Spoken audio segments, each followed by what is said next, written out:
How does someone go from being one of the most adored women in Britain to standing on the edge of complete collapse? Russell, a friend of Sarah Ferguson, has revealed that she's on the cusp of a nervous breakdown as her daughters are being dragged into the scandal over her association with Jeffrey Epstein. For decades, Sarah Ferguson, the Duchess who charmed the world with her smile, resilience and royal flair, seemed untouchable. Every scandal was just another chapter in her remarkable comeback story. But now something's changed. Those who know her best say the sparkle has vanished, replaced by sleepless nights, regret, and a growing fear that her story may finally be over. Behind the gates of Royal Lodge, whispers of chaos have turned into something darker. Friends describe a woman unraveling under pressure, her daughters drawn into a storm she can't control, and the world that once adored her now watching from a distance. This is no longer the fairy tale redemption arc. It's the breaking point of a royal who once refused to fall. And as we uncover what really pushed Sarah Ferguson to this moment, you'll see why even the most powerful names can't escape the weight of their past. Before we begin, if you enjoy exploring the untold stories behind royalty, fame, and downfall, consider subscribing. It's a small gesture, but it helps bring more of these intricate human stories to light. Inside the walls of Royal Lodge, once filled with laughter and lavish dinners, there's a stillness now, a kind of silence that feels heavy. Friends say Sarah Ferguson has become a shadow of herself, pacing through endless corridors, surrounded by boxes and memories she no longer wants to face. She blames herself for everything, for Andrew's downfall, for the loss of her own reputation, and for dragging her daughters into a legacy she fears might destroy them too.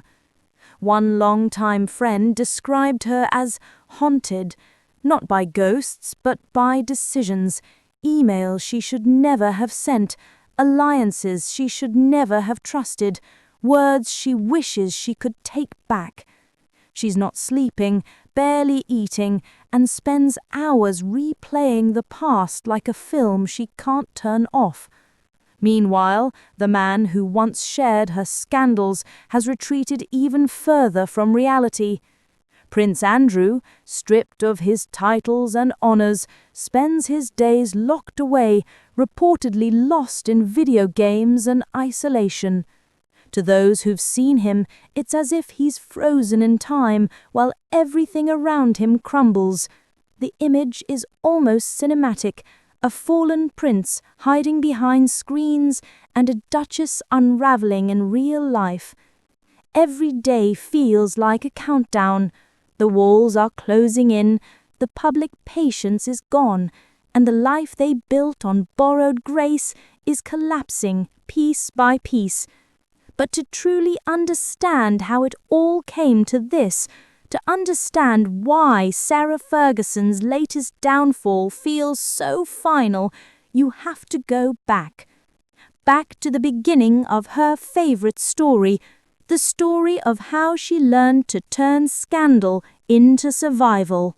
To understand why this collapse feels so irreversible, you have to look back at what once made Sarah Ferguson unstoppable. For decades, her greatest skill wasn't charm, it was reinvention. Every time scandal knocked her down, she came back smiling, polished and perfectly rebranded. In the early days, she was the royal rebel, the vibrant duchess who made headlines for breaking tradition and laughing too loud at royal events. When the toe-sucking scandal humiliated the monarchy, she didn't vanish, she turned it into a lesson in resilience. When her marriage fell apart, she became a symbol of independence. Every misstep became a marketing tool, every failure a new beginning. She built a life out of second chances, book deals, talk show appearances, endorsements. Sarah Ferguson learned to transform embarrassment into opportunity. People admired her for it. She wasn't just surviving royal disgrace, she was thriving off it. And for a while, it worked. The public forgave her because she seemed so human, imperfect, emotional, relatable. But what happens when the audience stops clapping, when the charm starts to feel rehearsed and the apologies sound recycled? That's the question Sarah is facing now. The same tricks that once saved her, tears, humor, self-deprecation, no longer resonate. The media that once adored her has turned cold, and the world that once offered forgiveness now expects accountability. Her empire of comebacks was built on a simple illusion that the worst was always behind her. But this time, the scandal wasn't just personal, it was radioactive. And it all started with one message, a message that would destroy everything she'd spent her life rebuilding. It began quietly, an email meant to smooth things over, to remind an old acquaintance that she was still grateful. But when that message surfaced, it detonated like a bomb. Sarah Ferguson had personally written to Jeffrey Epstein, apologizing for publicly distancing herself after his name became synonymous with scandal. One simple act of damage control turned into a public relations disaster that erased years of carefully managed redemption. Within days, the fallout was everywhere. Publishers pulled back, TV networks went silent. Even her long-anticipated children's book, Flora and Fern, was quietly delayed, its release date pushed further and further until the buzz around it disappeared entirely. For a woman who built her livelihood on visibility, that silence was deafening. The same public that once found her charming now saw desperation. The Duchess, who once thrived on openness, suddenly looked complicit, naive, or worse, willing to excuse the inexcusable. Overnight, she became radioactive, her whispered whispered rather than spoken. It wasn't just bad press, it was exile. Inside Royal Lodge, the reaction was panic. Advisors were replaced, PR teams reshuffled, statements drafted and redrafted, yet nothing could stop the unraveling. Each new attempt to rebuild her image only made her look more out of touch. The more she tried to apologize, the more hollow it sounded. For the first time in decades, Sarah Ferguson's legendary comeback instincts failed her. This scandal wasn't something she could outlaugh, outspin, or outlast. It hit too close to her core image, the forgiving Duchess, the mother, the philanthropist. Now every headline questioned her judgment, her sincerity, even her character.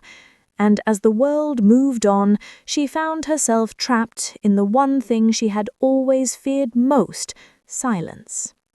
But if the Epstein connection shattered her reputation, what came next would shatter something deeper: the fragile home, the royal image, and the illusion of control she'd spent a lifetime protecting. The Royal Lodge, once a symbol of quiet defiance and faded grandeur, has turned into a museum of loss. Boxes are stacked shoulder-high in the corridors. Unopened parcels from years of unchecked spending litter the halls, and the air feels thick, like a house that's holding its breath.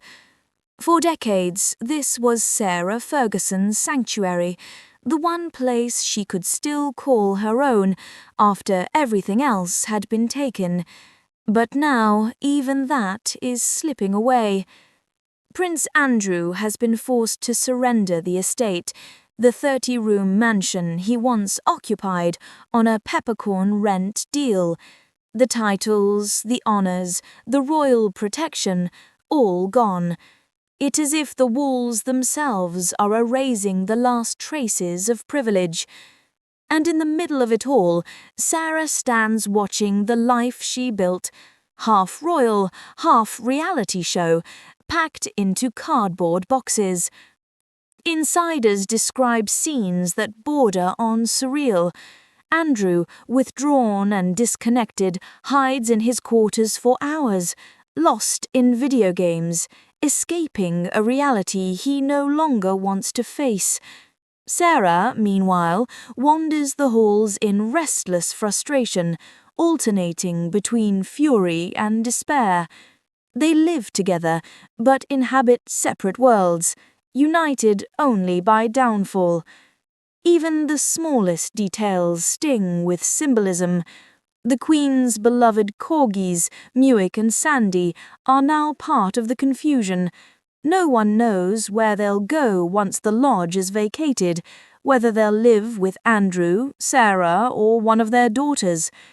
It's a trivial question on the surface, yet it perfectly captures the uncertainty of their entire existence. Who keeps what when everything is crumbling? To the public, the fall of the House of York looks almost operatic.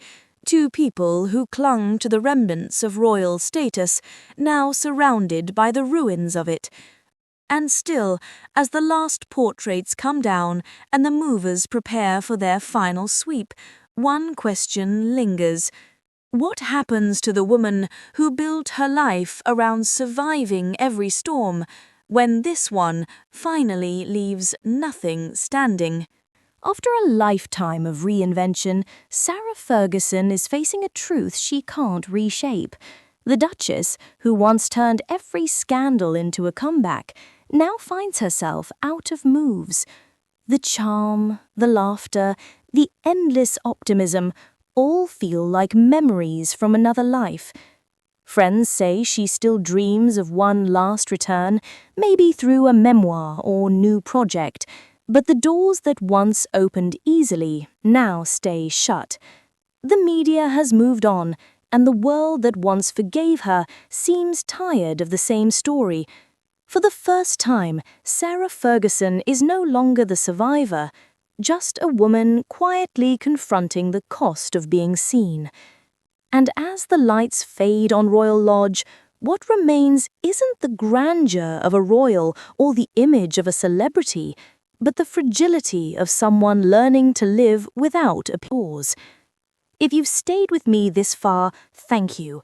I'd love to have you join me for more deep dives into stories like this, real people, remarkable lives, and the truths that lie beneath the headlines. So, if you haven't already, consider subscribing. It's free, it's thoughtful, and it helps bring more stories like this one to light.